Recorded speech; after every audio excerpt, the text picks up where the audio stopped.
नमस्कार, मैं हूं फैज आलम फैजी और आप देख रहे हैं टीवी6 न्यूज नेटवर्क। हम अपने खास कार्यक्रम चुनाव 24 में हाजिर हैं। जैसे कि आपको पता है कि मध्य प्रदेश के 230 विधानसभा सीटों पर चुनाव हुए और छत्तीसगढ़ में दूसरे चरण पर 70 विधानसभा सीटों पर चुनाव हुए।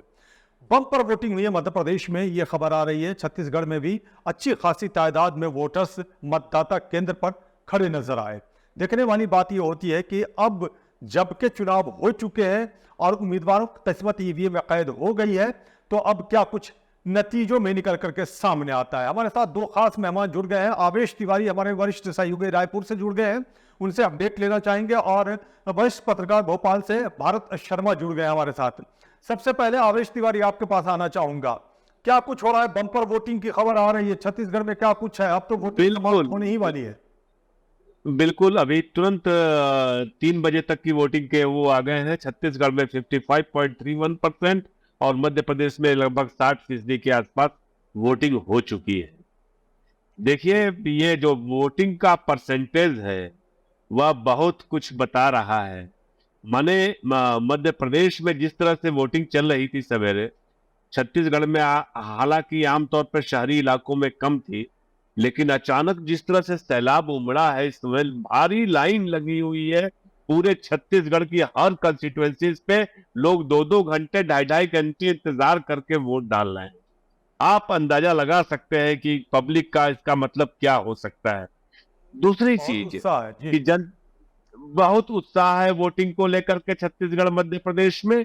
और पहली बार हमने देखा है बहुत लंबे अरसे के बाद, मतलब तकरीबन 1 दशक के बाद, जब मंडल आंदोलन चला था उस वक्त बहुत कुछ ऐसा था, लेकिन अब दिखाई दे रहा है कि जनता जो है वो जो बुनियादी मुद्दे हैं, खेती किसानी, आदिवासियों की समस्याएं, पढ़ाई लिखाई, छात्रों से आप पूछ रहे, मैंने कई छात्रों से बात की तो उनका कहना था कि हम तो अपनी पढ़ाई लिखाई को लेकर के वोट दे रहे हैं, कि जो हमको अच्छी शिक्षा देगा हम उसको वोट देंगे। किसानों ने अपनी समस्याओं को लेकर के वोट दिया है कि अगर हाँ जो हमको ज्यादा सुविधा देगा उसको वोट देंगे। गृहिणियों के लिए उनकी रसोई में जो महंगाई बढ़ रही है वह बड़ी चिंता का सबब है, इसलिए उन्होंने अपनी रसोई को देख करके मतदान किया है। तो कुल मिलाकर के यह वोटिंग जो हो रही है बहुत अच्छी हो रही है और मुझे लगता है कि परिणाम भी बहुत ही बेहतर आएंगे। फिलहाल जो अभी तमाम भाजपा और कांग्रेस के वरिष्ठ नेताओं के बयान है वो आने शुरू हो गए हैं और तमाम लोग बड़े सनसनीखेज बयान दे रहे हैं। जैसे कि मध्य प्रदेश से पता लगा है कि ज्योतिरादित्य सिंधिया ने साफ कह दिया है कि मैं मुख्यमंत्री पद की रेस में कभी नहीं था, और शिवराज सिंह चौहान जी ने कहा है कि मुझे जो भी पार्टी जिम्मेदारी देगी मैं निभाऊंगा। इधर छत्तीसगढ़ में भूपेश बघेल ने कहा है कि कोई संदेह नहीं है हमको अपनी ये जीत में, जो सब कुछ परिणाम तय है। रमन सिंह ने भरोसा जताया है कि जो हमने कहा है मोदी तक पर चलेगा। भारत शर्मा जी, क्या अपडेट है वहां मध्य प्रदेश में? मध्य प्रदेश में भी उत्साह निश्चित तौर पर बहुत अच्छा है और तमाम जो जनता से जुड़े मुद्दे हैं यहाँ पर इस बार एंटी इनकम्बेंसी बहुत ज्यादा हावी है। और ये पूरा जो माहौल है ये पिछले 2 दिन के अंदर एकदम से मध्य प्रदेश में माहौल बदला है। 2 दिन पहले तक हमको ये लग रहा था कि कांग्रेस और बीजेपी की जो फाइट है वो बहुत टफ फाइट होगी, 4-6 सीटों का अंतर रहने वाला है। मतलब मैक्सिमम जो लोग हैं वो कांग्रेस को 120 से ऊपर सीटें नहीं दे रहे थे। लेकिन अचानक 2 दिन के अंदर या 3 दिन के अंदर इस तरीके का माहौल बना है कि एक नीचे से जो नारे लग रहे हैं बदलाव के, लोग कह रहे हैं बदलाव करना है मध्य प्रदेश के अंदर, तो उसकी वजह से अब ऐसा लगने लगा है कि शायद कांग्रेस बड़ी लीड ले जाए। और जो बीजेपी जिस तरीके से बीजेपी जो मेहनत कर रही थी, हालांकि ये बात भी सच है कि बीजेपी ने जिस तरीके से चुनाव लड़ा है, क्योंकि मध्य प्रदेश में कोई कम्युनल इशू ये बड़ा खड़ा नहीं कर पाए हैं और मध्य प्रदेश उस तरीके से कम्युनल है भी नहीं। अगर शर्मा, लेकिन जो हमारे पास खबर है, आपके पास भी वो खबर होगी, क्योंकि बहुत ज्यादा हिंसा हुई है मध्य प्रदेश में। 230 विधानसभा सीटों पर चुनाव हो रहे हैं, बहुत ज्यादा हिंसा हुई है। छतरपुर से तो ये भी खबर आ रही है कि एक मुस्लिम पार्षद की हिंसा में मौत भी हो गई है। वो हाँ, बहुत ज्यादा हिंसा। ये छतरपुर वाली खबर तो खैर अभी की अपडेट है। बाकी दिल्ली जो जहाँ पे नरेंद्र सिंह तोमर चुनाव लड़ रहे हैं वहां सुबह कुछ हिंसा हुई थी। भिंड में कुछ जगह हिंसा हुई है, बाकी छुटपुट मारपीट हुई है। ये आप जो बता रहे हैं ये भी अभी मुझे मालूम पड़ा है, ये एक बड़ी बड़ी घटना हुई है, ये बात सच है। लेकिन इसको छोड़कर मध्य प्रदेश में जिस तरीके की हिंसा होती रही है, खासकर ग्वालियर चंबल इलाके में, इस बार उसकी तुलना में हिंसा कम जी है, क्योंकि हम लोग तो पिछले लंबे समय से इस इलेक्शन को देखते चले आ रहे हैं मध्य प्रदेश में। जी लेकिन ये अभी ये जो है, इसका मुझे पूरा अपडेट लेना पड़ेगा कि वहां पर ये आखिर जो हुआ है। अभी आपसे बातचीत खत्म होगी तो मैं फिर फोन करके उस लोकल इलाकों में कुछ लोगों से बात करके मैं और चीजों को अपडेट करूंगा कि आखिर ये पूरा जो घटनाक्रम। भारत शर्मा जी, क्या पहले भी चुनावों में इस तरह की हिंसाएं हुई हैं मध्य प्रदेश में, जैसा इस बार देखने को मिल रहा है, या जिस तरह की खबरें इस बार आ रही हैं? निश्चित तौर पर इससे पहले ज्यादा हुई है। आपको ग्वालियर चंबल में कई विधानसभा सीटों पर अभी जो कैंडिडेट्स हैं उनको पुलिस निगरानी में रख लेती है, मतलब उनको वो हाउस अरेस्ट करके रखती है। कई कई विधानसभा क्षेत्र अभी ऐसा है ग्वालियर चंबल में। तो उधर उस इलाके में हमेशा हिंसा होती है और मौतों की घटनाएं भी वहां पर होती हैं। इस बार अभी तक कम से कम इस समय तक मेरे पास ग्वालियर चंबल जैसी कोई खबर नहीं आई है। ये अलग बात है कि बुंदेलखंड से ऐसी खबरें नहीं आती थी जैसी खबर इस बार आई है। इस बार और भी कुछ जगह से इस मध्य प्रदेश के कुछ अलग इलाकों से छुट खबरें आ रही है, लेकिन बड़ी जो हिंसा होती थी वो हमेशा ग्वालियर चंबल में हुआ करती। इधर बुंदेलखंड में ऐसी घटनाएं नहीं होती थी। छुट एक दूसरे के साथ मारपीट हो जाए, कोई लूट मत वो छीना झपटी हो, वो अलग टाइप के मामले हैं। लेकिन ये जो घटना निश्चित तौर पर जो हुई है, ये दुर्भाग्यपूर्ण है, और इसके पीछे क्या कारण है मैं जब तक इसके बारे में पूरी जी तहकीकात नहीं कर लूंगा, मैं अभी कुछ बोलने की स्थिति में नहीं हूं उस पर। जी आवेश, छत्तीसगढ़ में कई ऐसे इलाके हैं जहां हिंसाएं होती रही हैं, और कई ऐसे इलाके हैं जहां नक्सलियों का काफी प्रभाव रहा है। इस बार दूसरे चरण में जो वोटिंग हो रही है छत्तीसगढ़ में, उसमें क्या कुछ है, कैसा माहौल है, क्या शांति बनी हुई है, या कहीं से कोई इस तरह की अप्रिय घटना की भी कोई खबर आई? अभी ये किसी एक जगह से, लेकिन बहुत शांतिपूर्ण मतदान है, त्योहार की तरह है।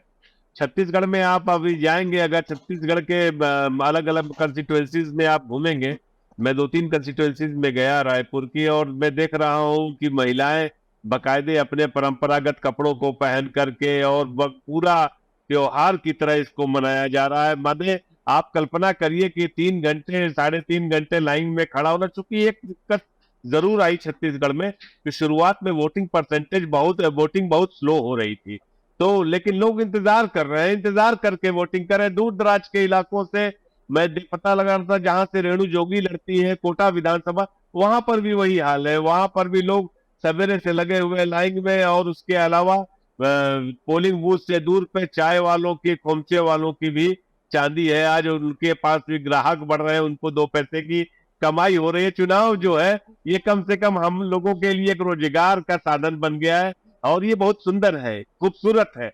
आप देखेंगे तो जो विविध रंग है समाज के, भले वो उच्च मध्यम वर्ग हो, निम्न वर्ग हो, झुग्गी झोपड़ी में रहने वाले लोग हो, सारे लोग लाइन में लगे। मुख्यमंत्री लाइन में लग करके वोट किए हैं, सारे सेक्रेटरी, चीफ सेक्रेटरीज और सारे अधिकारी लोग बकायदे पीछे पीछे लाइन में लग के आम आदमी के आज मतदान किए हैं।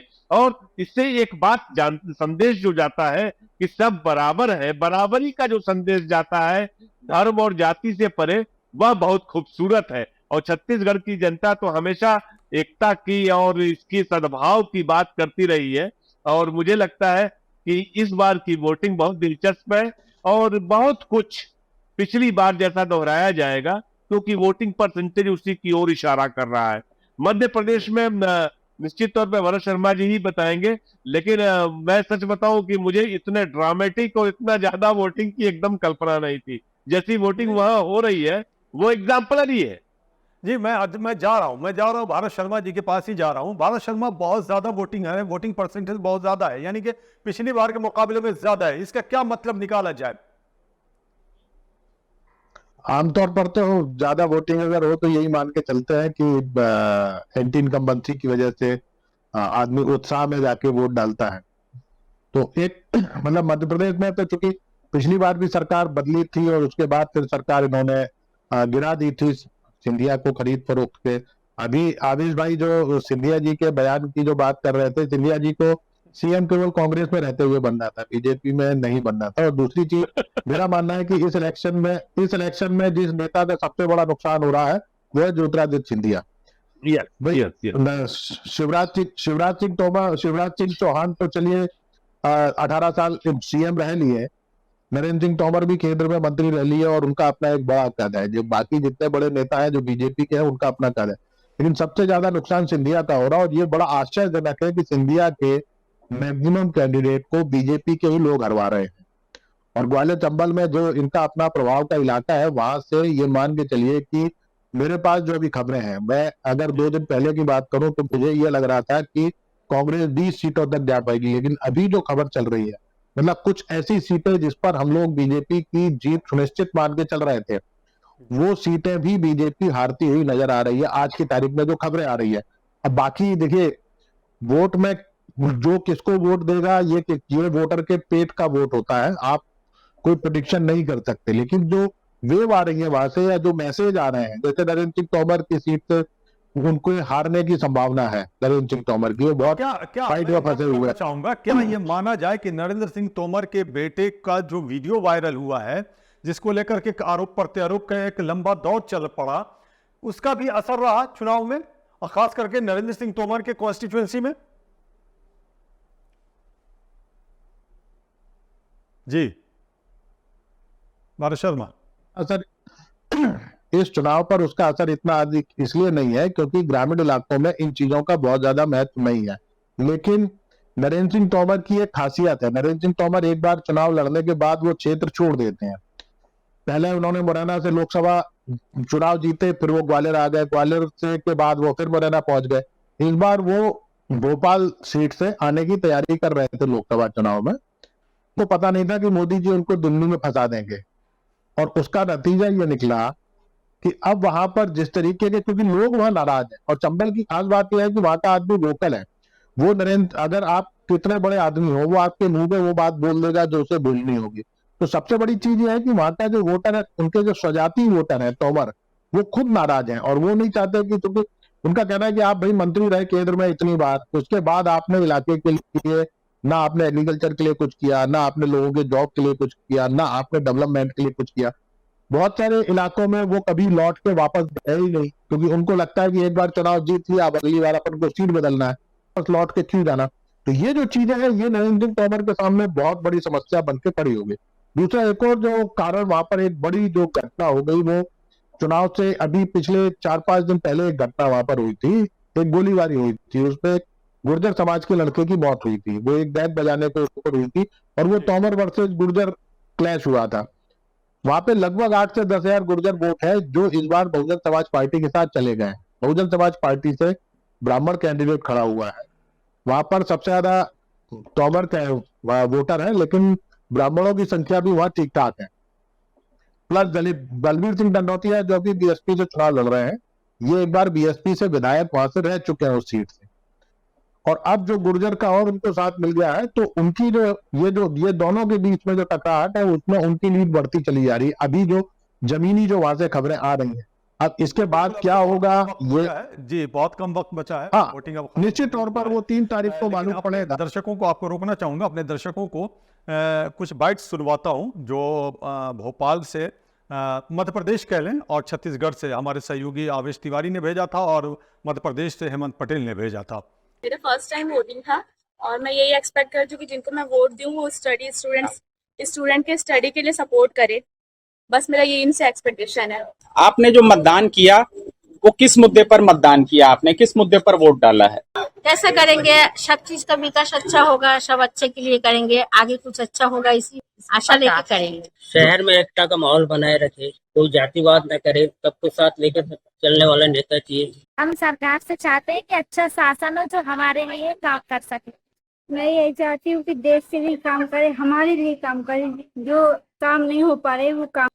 क्योंकि कई चीज़ें जो मुश्किल हैं, है ना, उनसे जूझ रहा है किसान। महंगाई है ना, महंगाई के बाद बेरोजगारी है ना, इन चीज़ों को देखते हुए परिवर्तन चाहती है। वर्तमान सरकार से ये चाहते हैं कि ज़्यादा से ज़्यादा खेती में हमें लाभ मिले, तो हमें कहीं और अन्य जगह जाने की जरूरत ना पड़े। तो फैज जी, आपने सुना मेरे साथ दो व्यक्ति थे जो नए युवा थे और ये खेत है इस समय यहाँ, हालांकि वीरानी माहौल है क्योंकि वोटिंग का मामला चल रहा है। और इस समय मेरे साथ आमिर अकील साहब हैं। ये वैसे तो ये सीट कांग्रेस की चिर प्रत्याशित सीट रही है और हमेशा से कांग्रेस की खाते में जाती रही है, लेकिन इस बार ये मुकाबला त्रिकोणीय होते जा रहा है और यहाँ पर निर्दलीय विधायक के तौर पर खड़े हुए हैं आमिर साहब। मेरे साथ इस समय बात करने के लिए आमिर साहब हैं। आमिर साहब, क्या रुख देख रहे हैं इस समय यहाँ का? सबसे लोगों ने मुझसे कहा कि आपको इलेक्शन लड़ना चाहिए और मैं इलेक्शन लड़ रहा हूँ और मुझे रिस्पांस मिल रहा है। मुकाबला सिर्फ दो लोगों में, भारतीय जनता पार्टी में और मुझ में, क्योंकि मैंने 30 से 33 साल लोगों की खिदमत में करी है, लोगों के साथ रहा हूँ, हर लोगों के दुख सुख में दर्द में शामिल रहा हूँ और लोगों ने कहा कि तुम्हारा हक तुम्हें मिलना चाहिए। जिन्होंने हक छीना है और मुझे हक दिलाने की कोशिश कर रही है जनता, तो इंशाल्लाह हक मिलेगा। चलिए आवेश तिवारी आपके पास आते हैं। आवेश, छत्तीसगढ़ में जो वोटिंग परसेंटेज है, पिछली बार जो वोटिंग परसेंटेज था उसके आसपास है या उससे कम है? ना, बिल्कुल एकदम उसके आसपास जा रहा है, एकदम साफ साफ संकेत है। देखिए, फर्स्ट फेज में 76% पड़े थे और मुझे लगता है कि सेकंड फेज में भी ये उतने के ही आसपास जाएगा।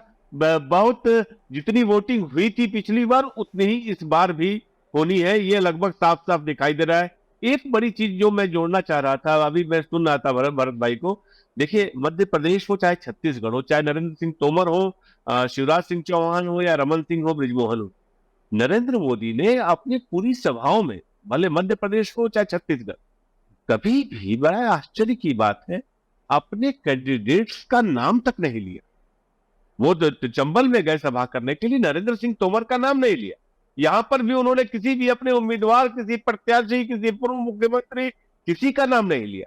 तो दरअसल है क्या, छत्तीसगढ़ में तो बहुत साफ है कि यहाँ पर भूपेश बघेल वर्सेस मोदी हो गया है। अगर आप किसी मोदी समर्थक को कहेंगे भूपेश बघेल जिंदाबाद, तो तुरंत कहेगा नरेंद्र मोदी जिंदाबाद, वो रमन सिंह जिंदाबाद नहीं कहेगा। लेकिन मध्य प्रदेश में अगर आप किसी को कहेंगे कि कमलनाथ जिंदाबाद, तो शिवराज सिंह चौहान जिंदाबाद चिल्लाएगा, क्योंकि शिवराज को तो इन्होंने हाशिए पे कर दिया था। तो एक बात तो तय है कि जो कुछ भी हासिल होगा वह शिवराज का है। छत्तीसगढ़ में जो ये बढ़ा वोटिंग परसेंटेज है, ये जो एक इंटैक्ट रखा है अपने वोटिंग परसेंटेज को पब्लिक ने, उसके पीछे निसंदेह किसानों के मुद्दे एक बहुत महत्वपूर्ण चीज है। जिस तरह से कर्ज माफी की गई, जिस तरह से 3200 रुपए धान के दाम दिए जा रहे हैं, जिस तरह से आदिवासियों को कहा गया कि धान के दाम का आपने जिक्र किया और जब भी आपसे बात होती है तो इसका जिक्र जरूर करते हैं आप। बड़ी अजीब बात समझ में आई वहां से कि पहले कांग्रेस ने इंतजार किया और जब भाजपा ने शायद 3100 प्रति क्विंटल के हिसाब से दर तय किया था, जैसा कि मुझे पता है, आप अपडेट कर देंगे या उसमें कुछ संशोधन की आवश्यकता होते कर देंगे, और बाद में कांग्रेस ने खामोशी अख्तियार कर ली, जैसे भाजपा ने कहा और कांग्रेस ने 3200 कर दिया। क्या इसका सबसे ज्यादा इंपैक्ट पड़ा है वहां धान और किसान का? इसका इंपैक्ट पड़ा है, लेकिन सबसे ज्यादा इंपैक्ट कर्ज माफी का पड़ा है।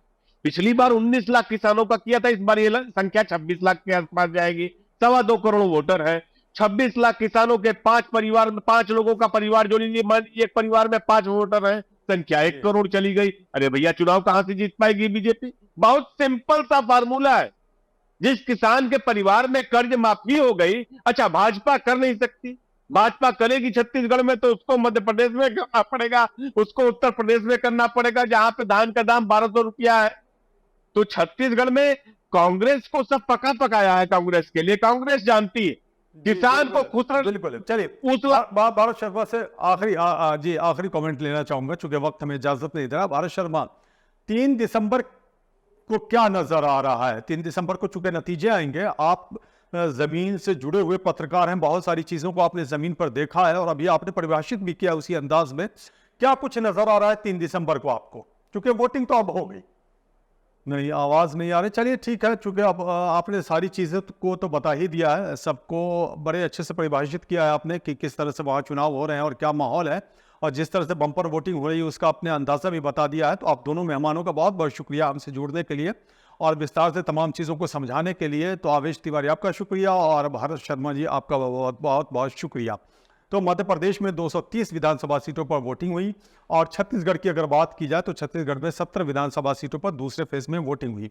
किसी भी लोकतांत्रिक व्यवस्था में जो चुनाव का वक्त होता है, वो एक त्यौहार के रूप में आता है जिसको बड़े अच्छे से हर्षोल्लास के साथ मतदाता मनाते हैं। मतदाता अपने मताधिकार का प्रयोग भी करते हैं। लेकिन मध्य प्रदेश से छिटपुट नहीं बल्कि बड़ी संख्या में हिंसा की भी खबर आई और छतरपुर से खबर आई है कि वहाँ एक पार्षद जो मुस्लिम पार्षद था उसकी मौत हो गई है हिंसा में।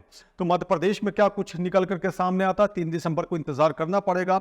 मतदाताओं ने ईवीएम में उम्मीदवारों की किस्मत को कैद कर दिया है, न सिर्फ मध्य प्रदेश में बल्कि छत्तीसगढ़ में भी। छत्तीसगढ़ में 2 फेज में चुनाव हुए थे। पहले फेज में 7 नवंबर को चुनाव हुए थे और 20 सीटों पर हुए थे। दूसरे फेज में 17 नवंबर को 70 सीटों पर चुनाव हुए। बहुत सारी चीजें हैं, बहुत सारी बातें हैं, लेकिन थोड़ा तो इंतजार करना पड़ेगा। हमें भी इंतजार है आपके साथ साथ। 3 दिसंबर को जब नतीजा आएंगे तस्वीर बिल्कुल साफ हो जाएगी। लेकिन जाते जाते चूंकि आपसे इजाजत लेना चाहेंगे, जाते जाते आपसे वही विनती है कि आपने अगर हमारे news channel TV6 news network को सब्सक्राइब नहीं किया तो इसे सब्सक्राइब जरूर कर ले और हमारे वीडियोस को लाइक करें, शेयर करें। बेल आइकन का बटन दबाना इसलिए भी नहीं भूलें ताकि आपके पास नोटिफिकेशन जाती रहे और साथ में आप कमेंट बॉक्स में जाकर कमेंट जरूर करें ताकि आपके कमेंट को देख करके हम अपनी आगे की रणनीति को बना सके, रूपरेखा को तैयार कर सके। लेकिन आपके कमेंट को सकारात्मक रूप का होना जरूरी है। तो हमें दीजिए इजाजत, नमस्कार।